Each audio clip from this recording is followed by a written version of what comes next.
తెలంగాణ రాష్ట్ర శాసనసభ ఒక దేవాలయం లాంటిది. స్పీకర్ అనేది సుప్రీం.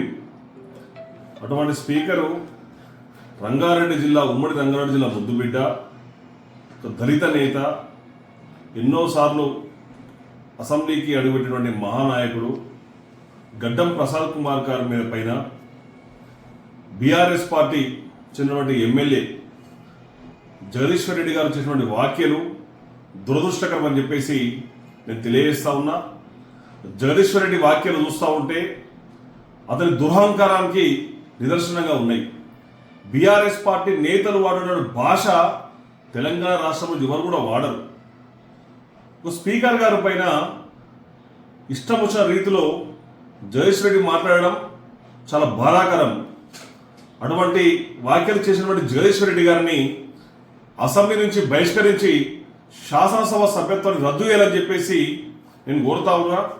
ఒక దళిత స్పీకర్ని అవమానించారు. దళితులు ఉద్ధరిస్తారంట వీళ్ళు బీఆర్ఎస్ పార్టీ నాయకులు.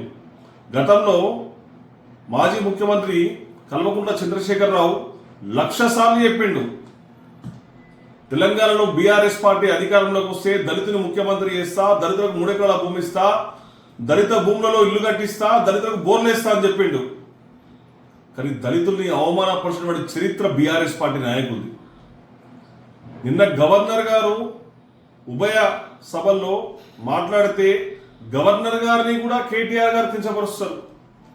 కల్వకుంట్ల తారక రామారావు వాడు పెద్ద సన్యాసి, వాడు చెప్తాడు ఈరోజు గవర్నర్ని కార్యకర్త, కాంగ్రెస్ పార్టీ కార్యకర్తని. అరే సిగ్గుందారా? నీవు కూడా ప్రభుత్వంలో ఉన్నావు, గతంలో నీ అయ్యా ముఖ్యమంత్రిగా పనిచేసిండు, నీకు ఆ రోజు సోయి లేదా? ముమ్మాటికి ఈ తెలంగాణ రాష్ట్రంలో బడుగు బలహీన వర్గాల పట్ల కాంగ్రెస్ పార్టీ ప్రేమ చూపిస్తూ ఉంది. ప్రజాప్రభుత్వం అధికారంలోకి వచ్చి 14 నెలలు అవుతా ఉంది. ఎన్నో సంక్షేమ పథకాలు ప్రజలకు అందిస్తూ ఉంటే ఓర్వలేక బల్బు మాటలతో ఈరోజు ప్రజలు రెచ్చగొడుతూ ఉన్నారు. ఖబర్దార్ బీఆర్ఎస్ పార్టీ నాయకులారా, ఒళ్ళు దగ్గర పెట్టుకొని మాట్లాడండి.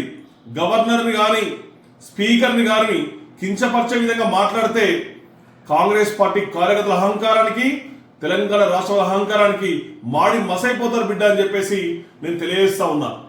జగదీశ్వర్ రెడ్డి గారు ఖచ్చితంగా ముక్కు నేలగాని శాసనసభలో క్షమాపణ చెప్పాలి.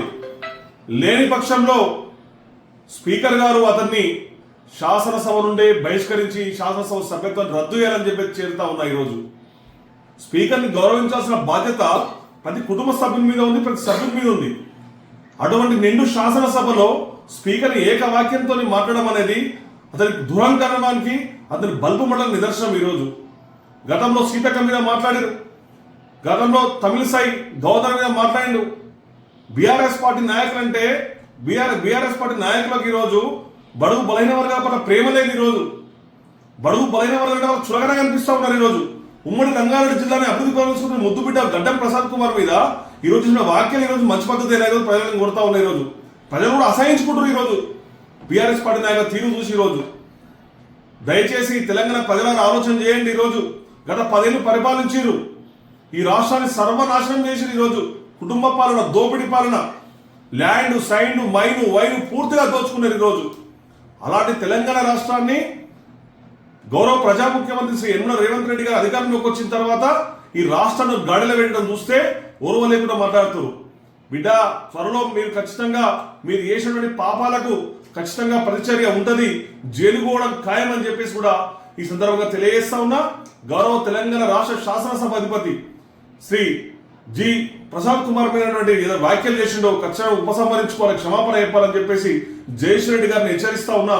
జగదీశ్వర్ రెడ్డి గారిని ఖచ్చితంగా సస్పెండ్ చేయాలి, శాసనసభ నుంచి రద్దు చేయాలని చెప్పేసి కూడా తెలియజేస్తూ కోరుతా ఉన్నా.